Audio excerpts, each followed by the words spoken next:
Y en el día de hoy hemos querido titular esta mesa redonda con el título Lecciones aprendidas del proceso de la no aprobación del Código Penal. Las discusiones que se suscitan en el seno de nuestra sociedad y dentro de las instituciones públicas en torno a la aprobación o no de una determinada norma jurídica deberían conllevar en sí misma un amplio proceso de diálogo que requiere la participación activa de la ciudadanía, a pesar de que no sea tarea fácil llevarlo a cabo a plenitud. El martes pasado concluyó la legislatura ordinaria, donde se discutieron múltiples proyectos. Algunos fueron aprobados, pero otros no. Como el que hoy nos convoca en esta mesa de diálogo, la reforma al Código Penal. Esta iniciativa, a pesar de que sigue siendo necesaria para el mejoramiento de nuestro ordenamiento jurídico, tocó temas sensibles, como todos ustedes saben, que no permitieron lograr el consenso esperado. Si bien hemos impulsado el conocimiento, discusión y difusión del nuevo Código Penal, lo que ha sucedido nos ha enseñado que tenemos el desafío de seguir sensibilizando a la sociedad dominicana sobre la necesaria reforma que se requiere a nivel penal para mejorar el clima de seguridad, fortalecer la lucha contra la corrupción y la convivencia pacífica en el país. De lo anterior surgen algunas preguntas que podrían dar vigencia al interés que mostró la sociedad civil para que se apruebe un código penal que sea fruto del consenso. Por ejemplo, ¿de qué manera tipificamos la corrupción con las leyes actuales? ¿Qué podríamos hacer ante la comisión de delitos por omisión? Pero no solo eso. Hay preguntas que deben ser contestadas por un nuevo y moderno Código Penal, las cuales harían de nuestro ordenamiento jurídico nacional un esquema que no dé lugar para ambigüedades. Si nos preguntamos con franqueza y alta preocupación, ¿qué hacer con los feminicidios? ¿Cómo podemos castigar con justicia el crimen del sicariato? Para nadie es un secreto que estas preguntas hoy en día, con la actual norma penal en manos, tienen respuestas muchas veces confusas y débiles ante la complejidad de resolución que nos presentan varios delitos. Y debe saberse que, en gran medida, esta situación que planteamos con anterioridad es producto de las debilidades institucionales que pueden ser mejoradas dentro de nuestro Estado social y democrático de derecho. De haber sido tomado en cuenta por la mayoría de nuestros legisladores las observaciones que fueron hechas por el Poder Ejecutivo en el marco de la discusión de la reforma al Código Penal, esta mesa de diálogo hubiese tenido otra direccionalidad. El desafío sigue siendo apostar al fortalecimiento del sistema de justicia sin posiciones polarizadas que permitan dar respuestas a las inquietudes de toda la sociedad. En el día de hoy agradecemos contar con el privilegio de que nos acompañen dos grandiosas mujeres que han cargado en sus hombros esta lucha. Me refiero a Laura Costa y a la diputada Farideh Raful. Ambas no han dejado pasar por alto las reflexiones críticas y constructivas en torno a la discusión del Código Penal y sobre todo en torno a lo que fueron las observaciones que remitieron el presidente Danilo Medina al Congreso Nacional. Así como también agradecemos la participación del jurista Ricardo Rojas, quien ha sido uno de los redactores de lo que pudo haber sido esta norma y un gran especialista en derecho penal. Estamos frente a uno de los más connotados cientistas de las ciencias penales de la República Dominicana. Yo creo que es un lujo tener un panel de calibre que tenemos en la vimos en el marco del programa de acción de la sociedad civil por la seguridad y la justicia.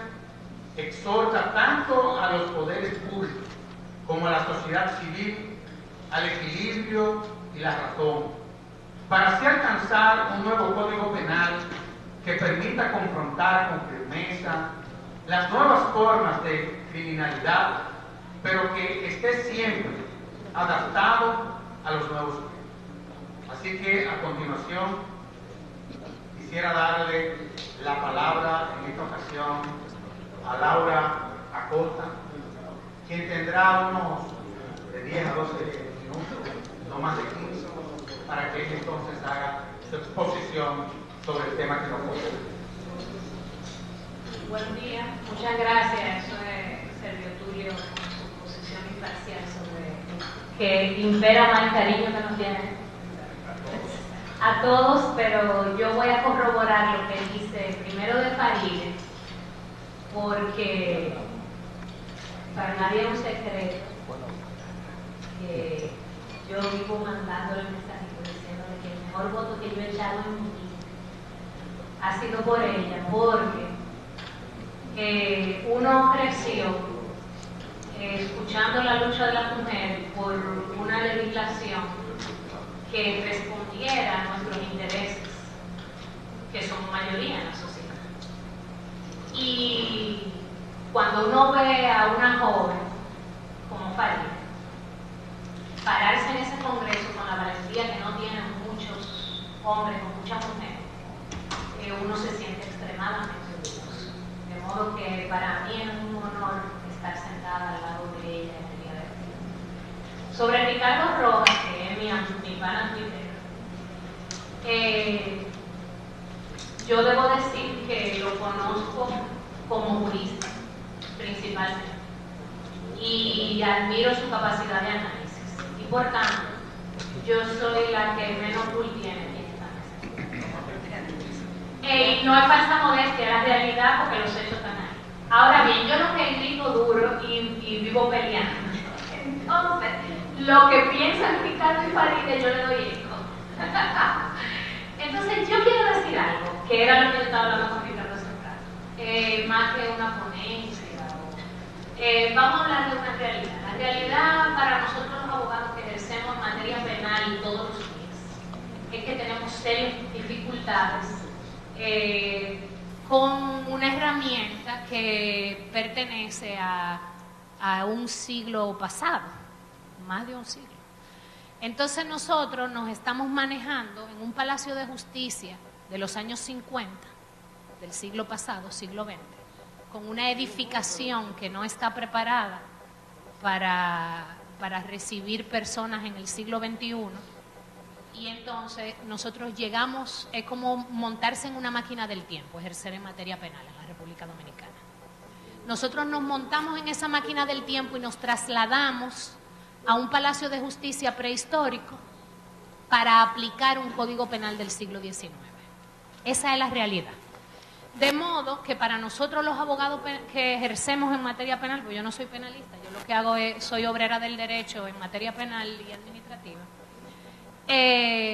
se trata de trasladarse a otros tiempos, pero con realidades del siglo XXI. Entonces es evidente que es frustratorio cada vez que hay la posibilidad de adaptarnos nuestra legislación a la época actual y a las necesidades sociales actuales, que se caiga un proyecto por una fijación que tiene un grupo de personas con que las mujeres tenemos que vivir todavía en el siglo XIX.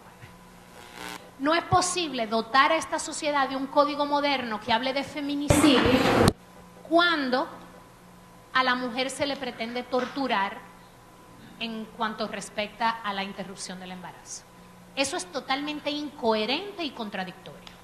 Entonces el legislador no me puede hablar de modernidad de un código cuando pretende enclaustrarnos en el siglo XIX a las mujeres. Eso no es posible.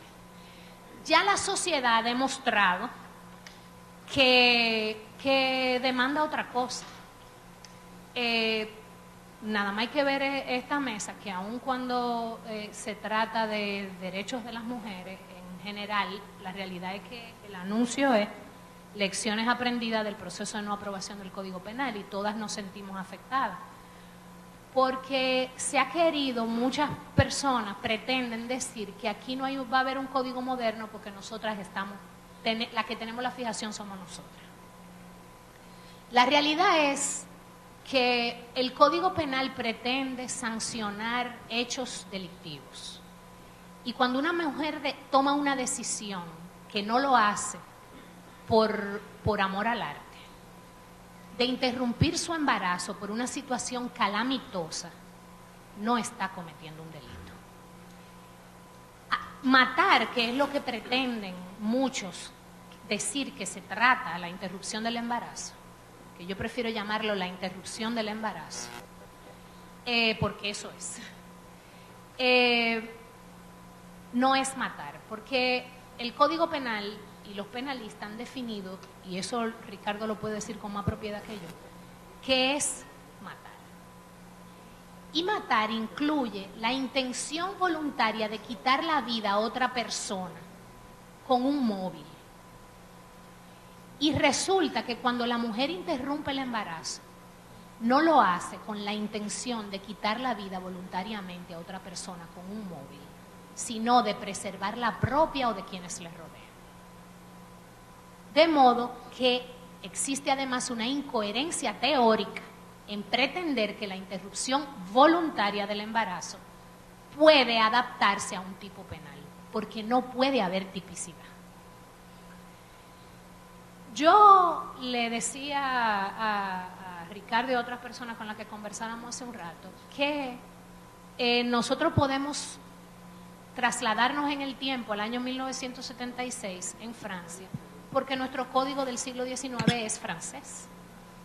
Nuestra legislación penal no es más que una traducción del Código Penal francés del siglo XIX.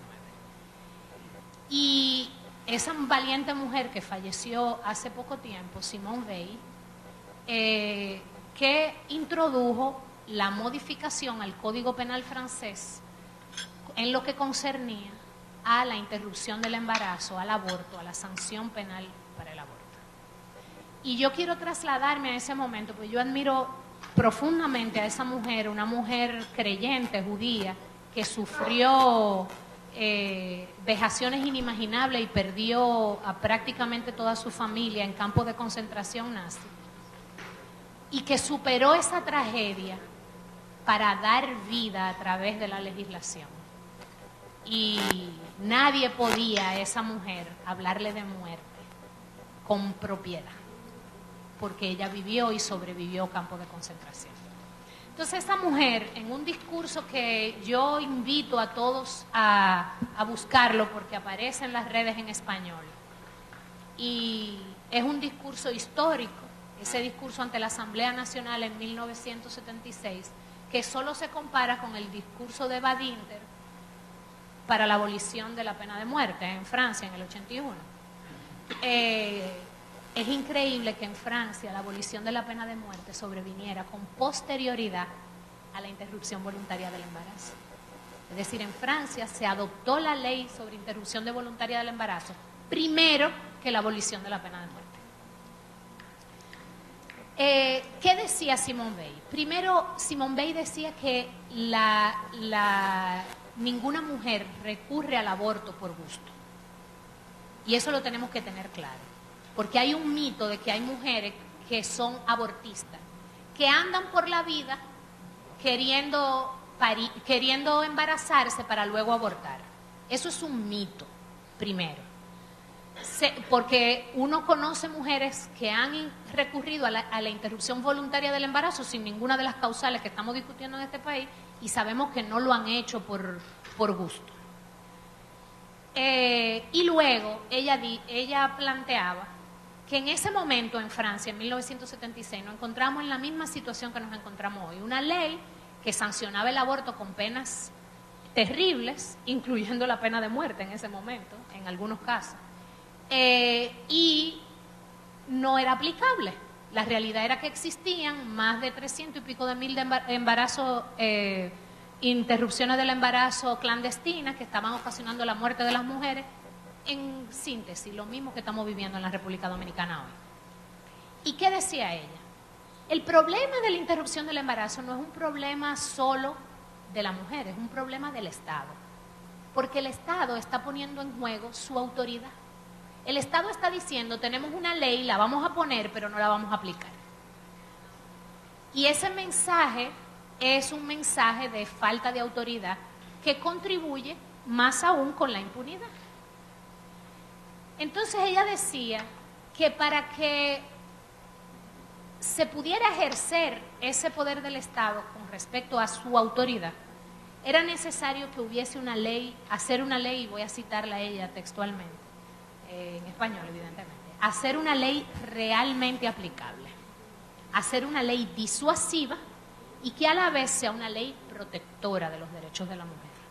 Y que ese triple objetivo explicaba el proyecto.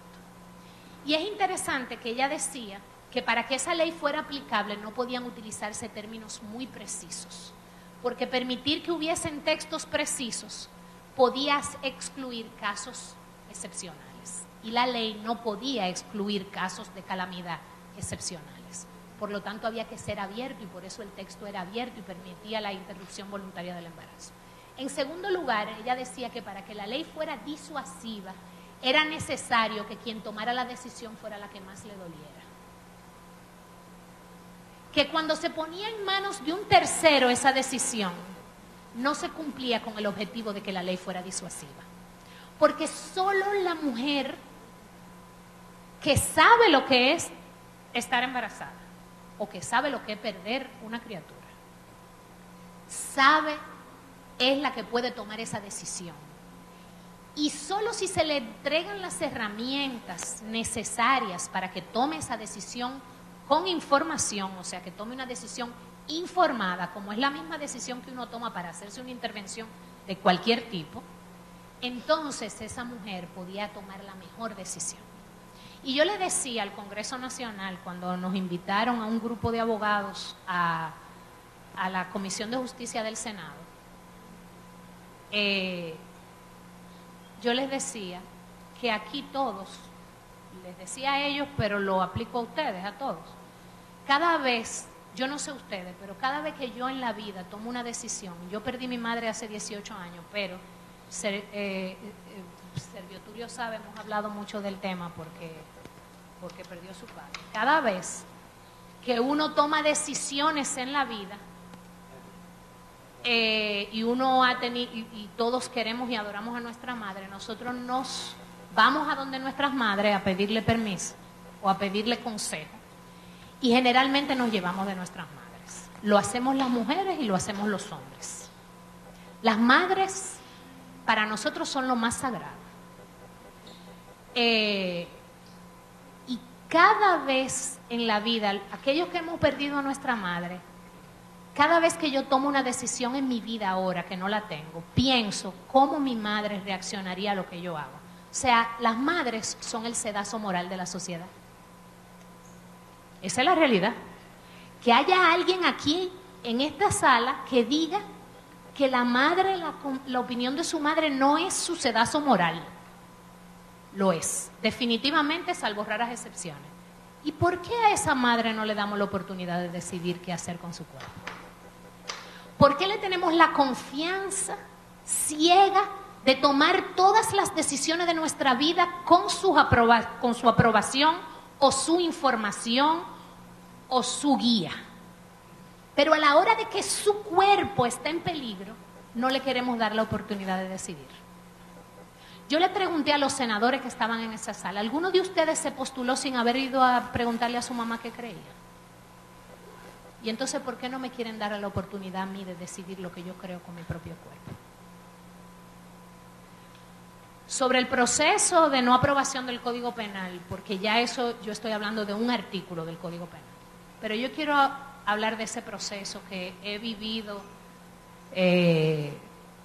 con personas allegadas, incluyendo Farideh, que no iba a dar un soponcio el otro día, pero al final se logró lo que se quería lograr, porque a nuestros diputados que nos representan hay que apoyarlo y empujarlo a que uno a veces señalando tanto se olvida de que esos son quienes nos representan, mal o bueno, y entonces uno tiene que ayudarlos a tomar sus decisiones tomando en cuenta nuestra opinión, porque ellos nos representan a nosotros.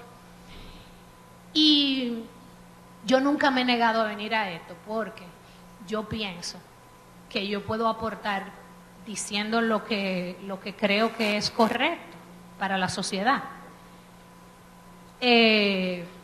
Y trato de debatir sin atrincherarme, aunque a veces me atrinchero. Entonces, ¿qué pasó en la aprobación del Código Penal? Nosotros tuvimos un proyecto de código que antes de salir como código, y eso lo dirá Ricardo mejor, antes de salir como código, fue discutido ese texto sobre el aborto. Y luego cuando pasó por el Congreso, recibió observaciones del anterior presidente de la República.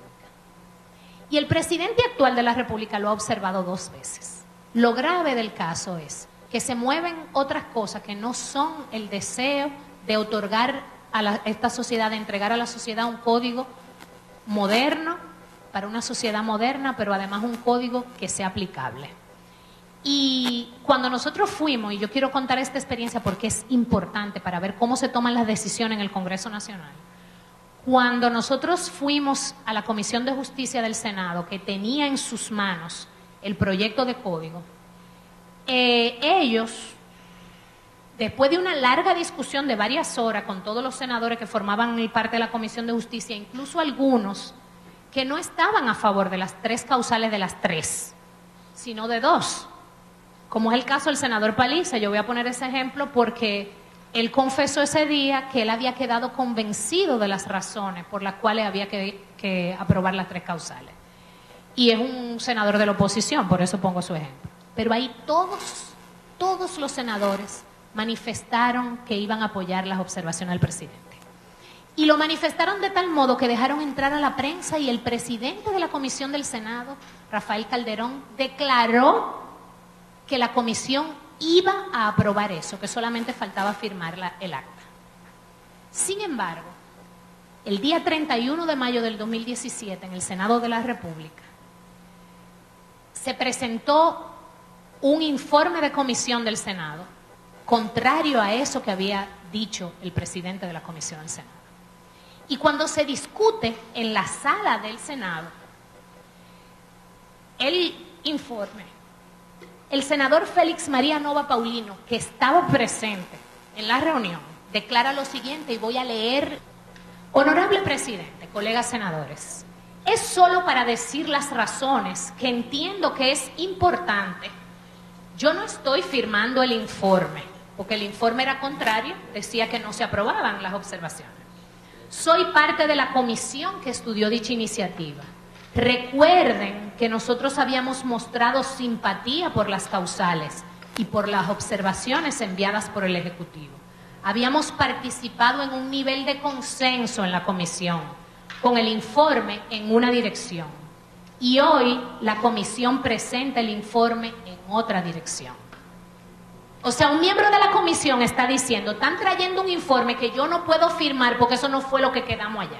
O sea, se hace oigan la gravedad de ese asunto. Hay una institución creada por un reglamento del Senado, por un poder del Estado, que dice que los informes de la comisión hay un consenso entre todos y se llevan y se firman. Y estaban llevando otro. Y dice él, debo decirle que yo voy a votar en la dirección del informe hoy. Ahí el pobre, después que se corona, se hunde.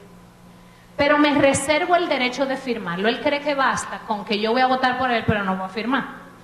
Porque ya había sido parte de un consenso en el informe, que habíamos consensuado en la comisión. Y entonces quiero que conste en acta, eso se lo agradecemos, su sinceridad, que quede ahí. No firmo el informe, pero voy a ser consecuente con los compañeros senadores.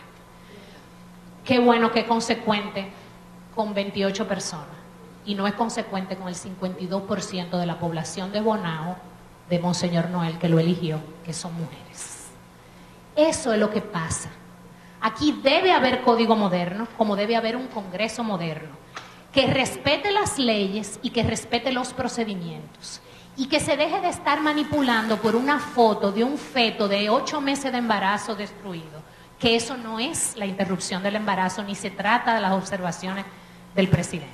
Ese código penal va a traer la solución a muchas situaciones. Yo no creo que en el caso del feminicidio, pero ya sé de otra discusión, pero sí muchísimas infracciones con las que los abogados nos encontramos con mucha dificultad para que sean sancionadas, pero no es posible aprobar ese código sin que se tome en cuenta el problema de la interrupción voluntaria del embarazo, con el cual evidentemente debe coronarse ese código. Y esperamos que si en la próxima legislatura no lo aprueba, pues entonces tendremos el proyecto observado. O sea que tampoco es que tienen que hacer mucho. Los senadores y los diputados lo único que tienen que hacer en la próxima legislatura es dejar que pase por gozo sin cobrar 200 y tendremos código. Muchas gracias. Muy bien.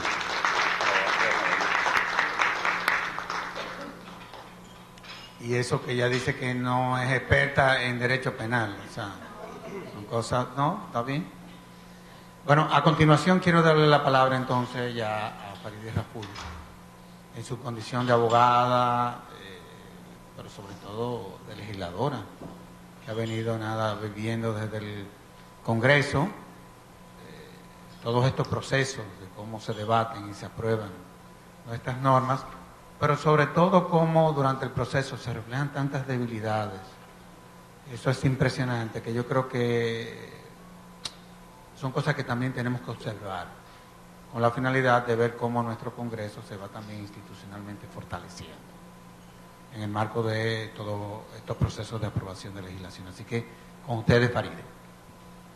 Bueno, primero que nada, gracias por la invitación a Finju, Servio Tulio, hermano querido. Todo lo que dijo Laura de mí es viciada por el cariño y no se le toma en cuenta. Y con Ricardo, pues, he compartido varios espacios y nos ha tocado también luchar por algunos proyectos en la Cámara de Diputados. Bueno, yo creo que Laura ha sido muy específica en cuanto a este tema.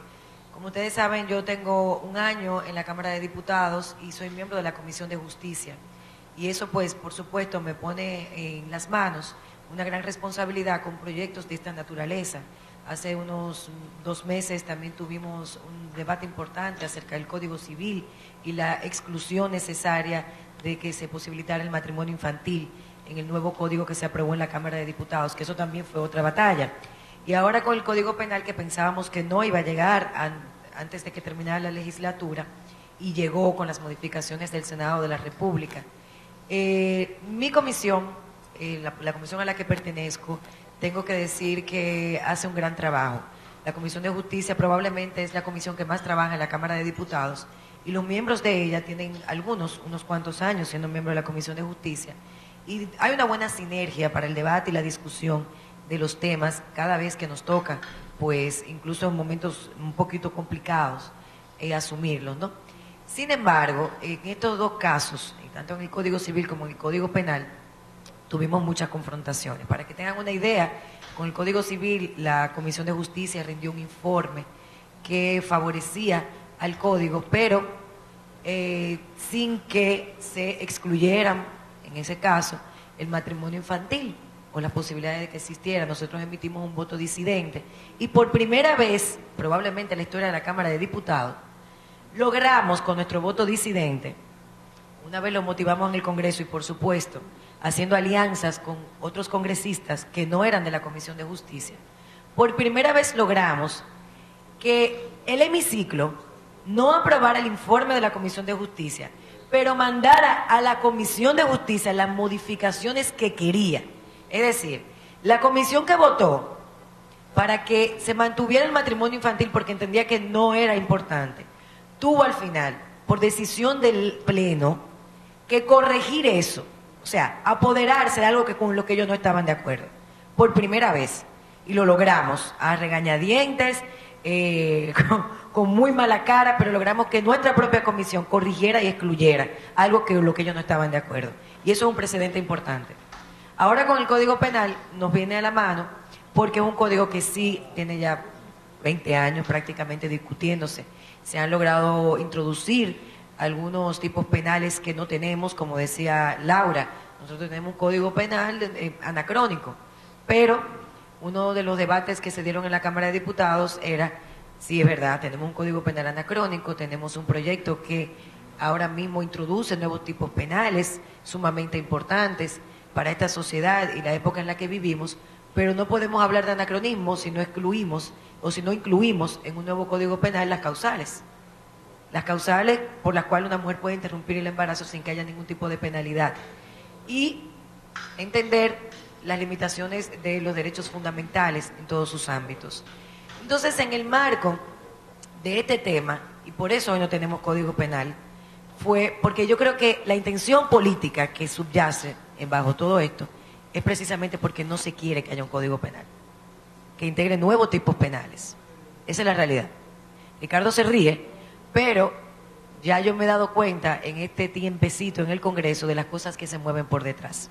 Entonces, Laura hablaba, por ejemplo, de que el presidente había sometido 2 observaciones.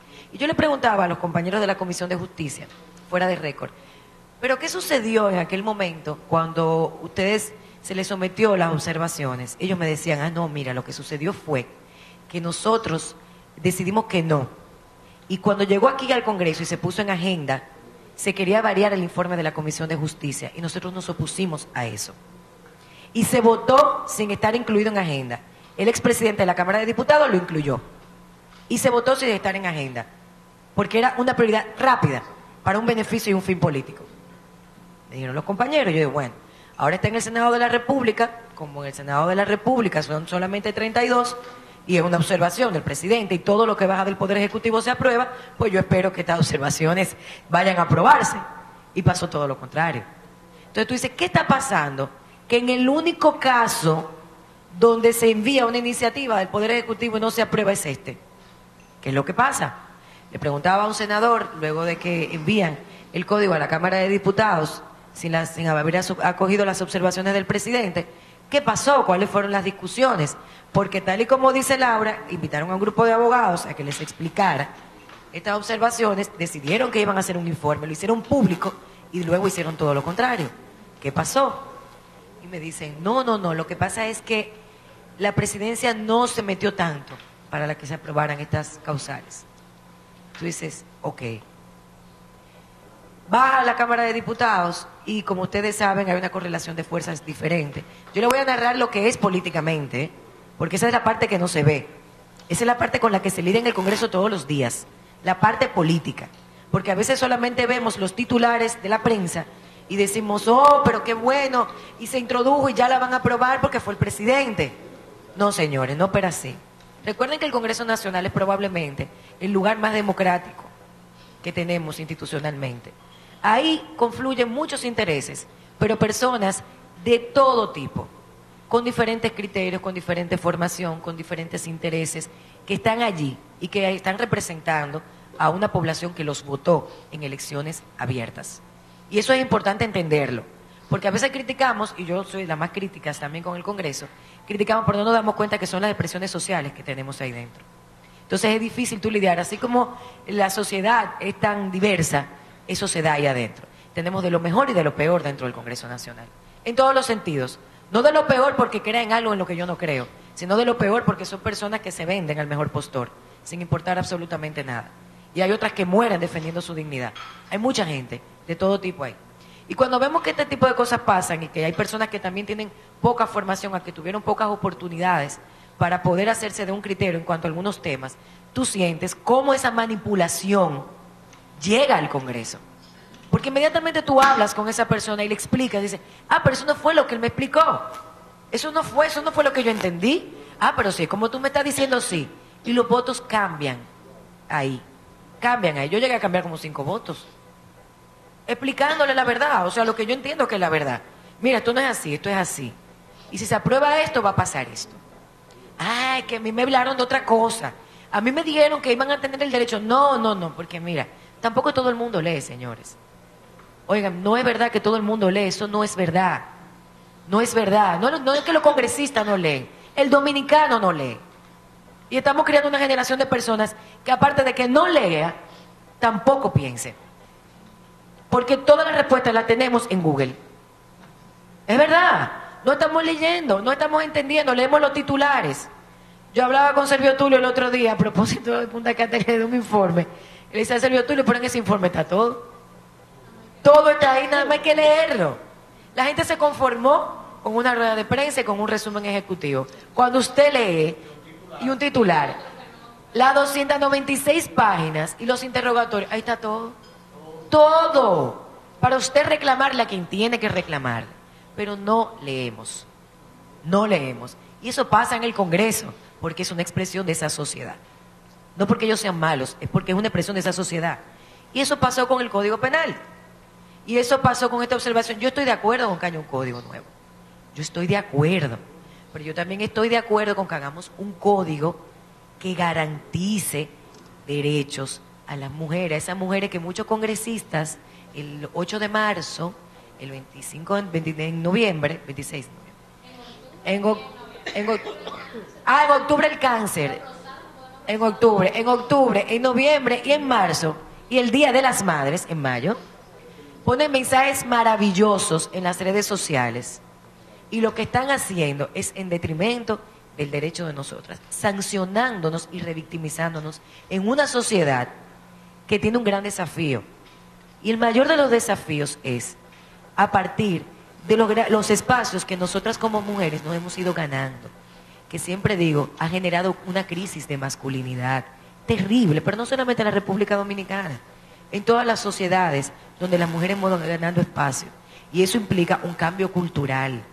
Y los cambios culturales se dan en muchos años, es un proceso, es una construcción. Y ya nosotros hemos ido avanzando. ¿Para qué legisla el legislador? Para el porvenir. Basándose en una realidad. Esta es la realidad. Ahí están las estadísticas, ahí están los indicadores. Vamos a legislar para el porvenir, no para garantizar lo que está pasando en este momento. Y por eso nosotros nos opusimos y por eso elevamos un voto disidente en el Congreso Nacional. Por eso yo sufro tanto, porque esa parte política que les he explicado es la que no se ve y la que se maneja diariamente allí. Yo creo que no hay voluntad política en República Dominicana de que ese Código Penal se apruebe. No la hay. Y han buscado la excusa de las 3 causales porque es un tema que inspira debate, es un tema que apasiona a la gente, es un tema que se manipula desde el punto de vista del dogma de la fe, se instrumentaliza de manera política para que no exista ese Código Penal que introduce nuevos tipos y que también pues pone de alguna manera u otra, por ejemplo, en el tema del soborno, ya no lo saca de la ley y lo penaliza en el código. Entonces estamos los funcionarios más expuestos a ser condenados de aprobarse ese Código Penal. No hay una intención para que eso suceda. Y la versión más clara de eso es, para que tengan una idea, que recientemente se conoció en la Cámara de Diputados un proyecto que la Comisión de Justicia votó e hizo un informe favorable para el control y la fiscalización del Congreso y que el Congreso tuviera mayor control sobre el Poder Ejecutivo. Nosotros emitimos un voto favorable. ¿Y qué pasó en el Congreso? Se cayó. O sea, y la mayoría del PLD, que pertenece a la Comisión de Justicia, esa mayoría lo tumbó en el Congreso. A pesar de que los partidos de oposición votamos que se aprobara, porque tampoco existe voluntad política para que haya más control sobre el Poder Ejecutivo. Las 3 causales siguen siendo una excusa para que no haya Código Penal y por eso la reintrodujeron al final de la legislatura en el Senado, en la Cámara de Diputados.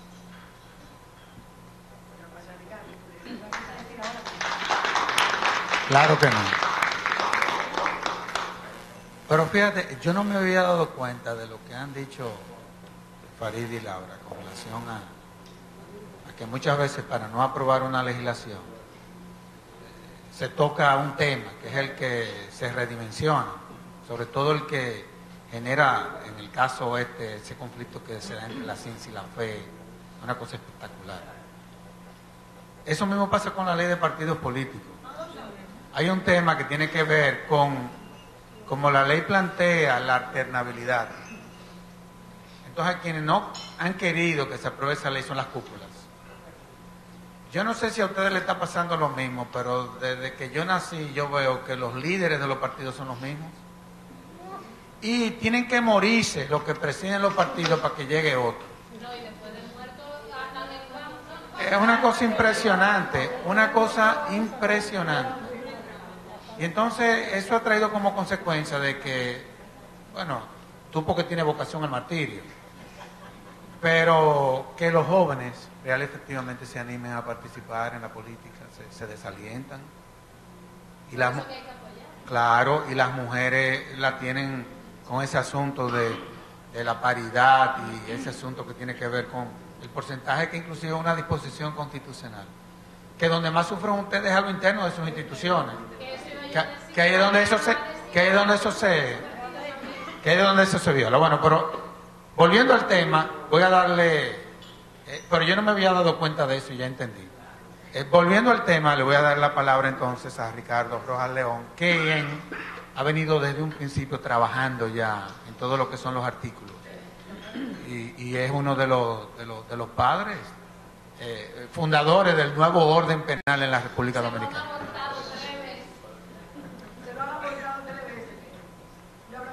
Gracias una vez más a la Fundación Institucional de Justicia por invitarme a este conversatorio,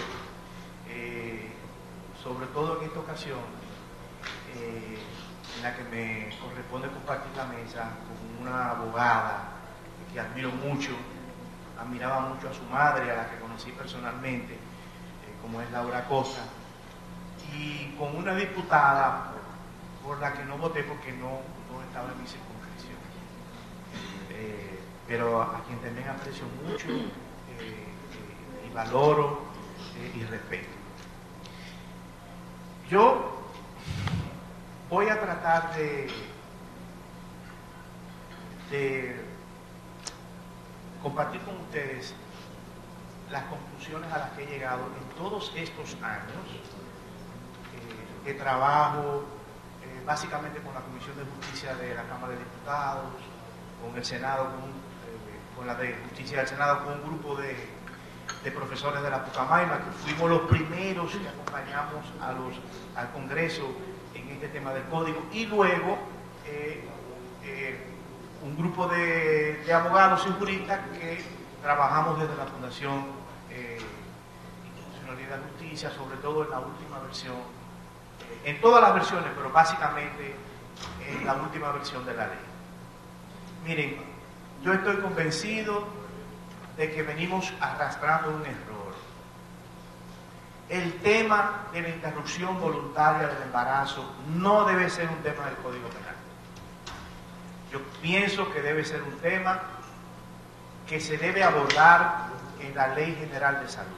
El tema de la interrupción voluntaria del embarazo, por las causales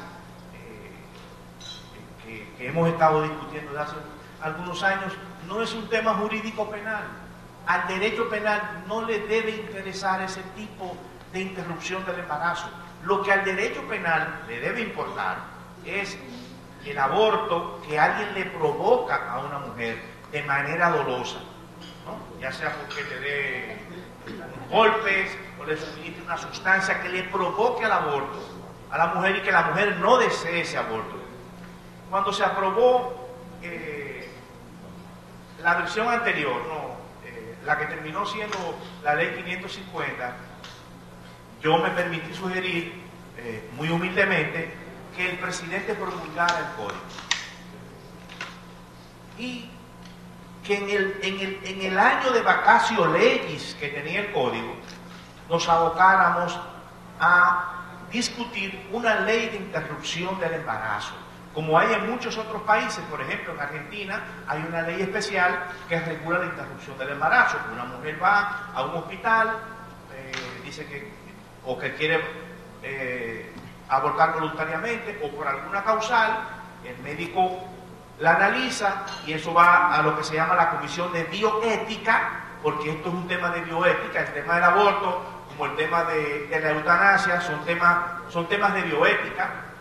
El caso es que yo creo firmemente que tenemos que separar el tema del aborto doloso, el aborto que se provoca intencionada o incluso imprudentemente a una mujer sin que ella lo desee, de el problema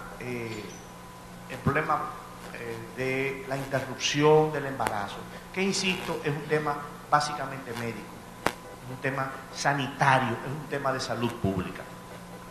Esa es mi primera conclusión.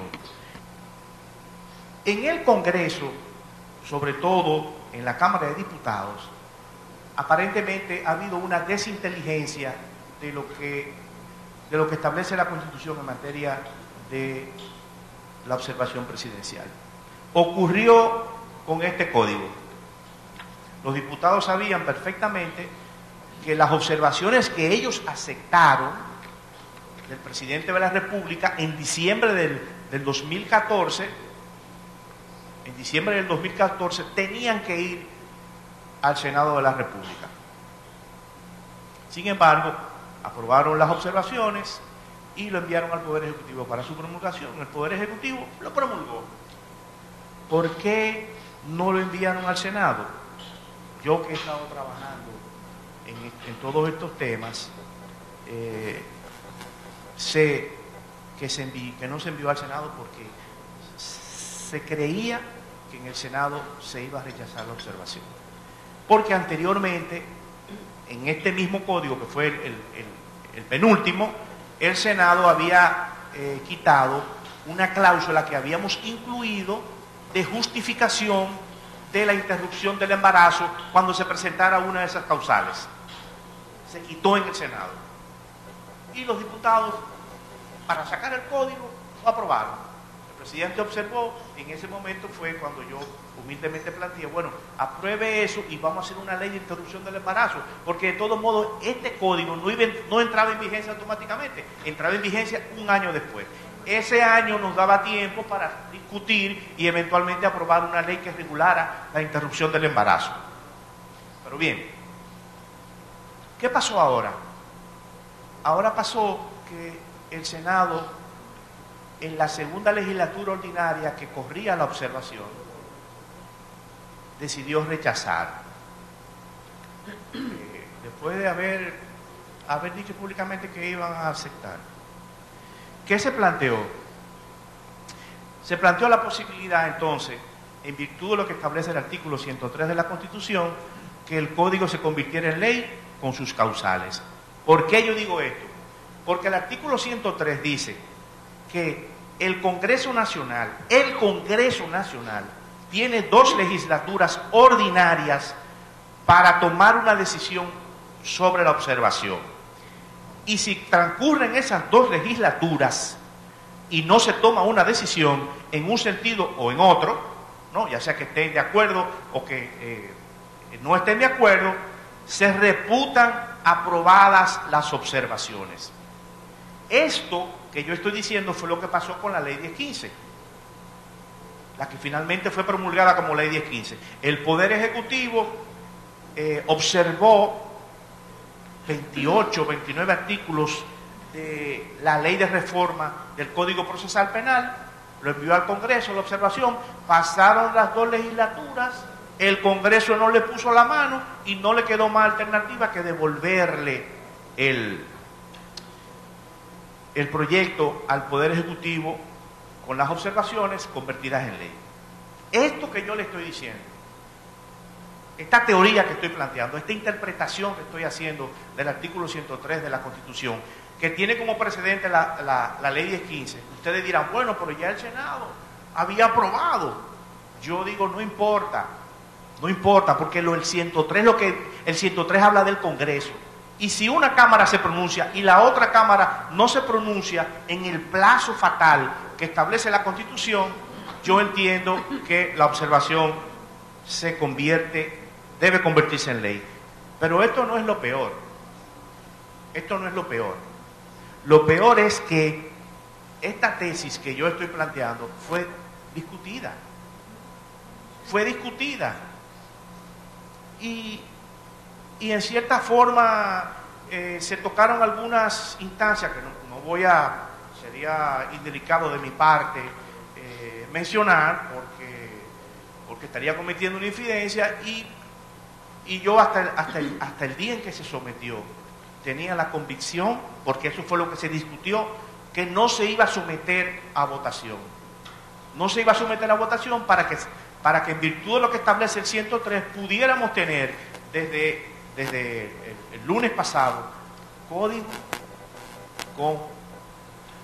con las causales. ¿Qué pasó? No sé. ¿Se metió la iglesia? No sé. Yo recuerdo que la presidenta de la Cámara de Diputados, se cometieron dos errores, ya 3 minutos. Se cometieron dos errores. Primero, se sabía en la Comisión de Justicia, sabían que en el propio, que no había las 2/3 partes de los votos para rechazar la observación. O sea que someter el código, someter el informe de comisión y pedir que se rechazara la observación era tumbar el código. Era tumbar el código. Y además se sabía perfectamente que si se votaba a favor de la observación no había ni causales ni código, porque ya el Senado había votado en sentido contrario. Entonces, ¿qué era lo que políticamente, lo que racionalmente se imponía hacer hace 2 semanas? Era jugar a la aprobación tácita del código y de las causales. Bueno, era un riesgo quizás reputacional. Por ejemplo, cuando yo comencé a discutir ese tema con Nasser me dijo, bueno, pero es que es un problema, si una Cámara en el futuro, un poder... No, pero yo interpreto que si pasan las 2 legislaturas y el Congreso, o sea, las 2 cámaras, no han tomado una decisión, entonces pasa la observación. Señor, el 103 es una sanción al Congreso. Así como el 101 tiene una sanción al final que dice, Poder Ejecutivo, si pasan los 10 días y usted no observa ni promulga, la ley se reputa promulgada. Y el presidente de la Cámara que envió la publica. ¿Usted no la quiere publicar? Yo la publico. Entonces pasa lo mismo en el 101 y en el 102. El 103... Exacto. Entonces en el 103 es lo contrario. El Poder Ejecutivo envía la observación, pasan 2 legislaturas, se engaveta, como se engavetó, por ejemplo, el Código del 2006, entonces se considera aprobada. Eso es lo que dice la Constitución.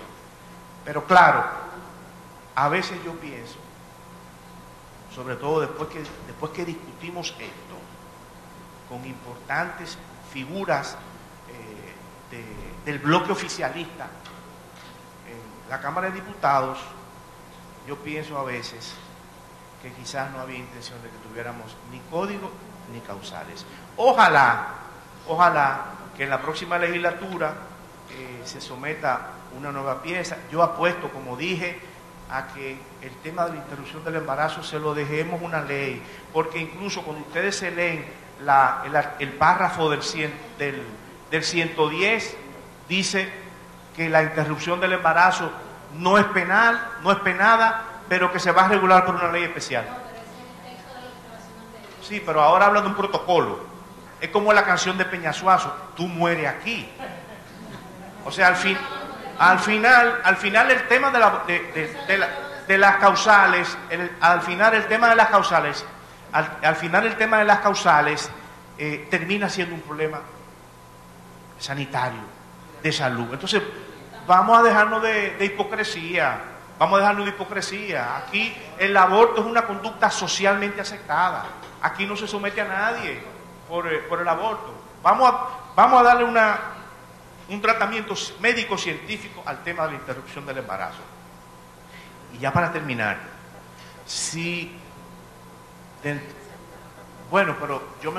pero fíjate qué sucede. Si aprueban un código penal y en ese código penal solamente se castiga el aborto voluntario, en lo que llega la ley especial, el aborto voluntario, el aborto por las causales va a estar permitido. O sea, lo que no está prohibido está permitido. Un problema de principio de legalidad. Bueno, pero si no va a estar permitido, claro, va a ser, como dicen los teóricos del derecho, un permiso débil. No es lo mismo que no esté prohibido a que haya una ley que regule la posibilidad de que el Estado, salud pública, le dé a la mujer la asistencia que se merece en un proceso de interrupción del embarazo, ya sea voluntario o por las causales que se establezcan en un código. ¿Yo he concluido?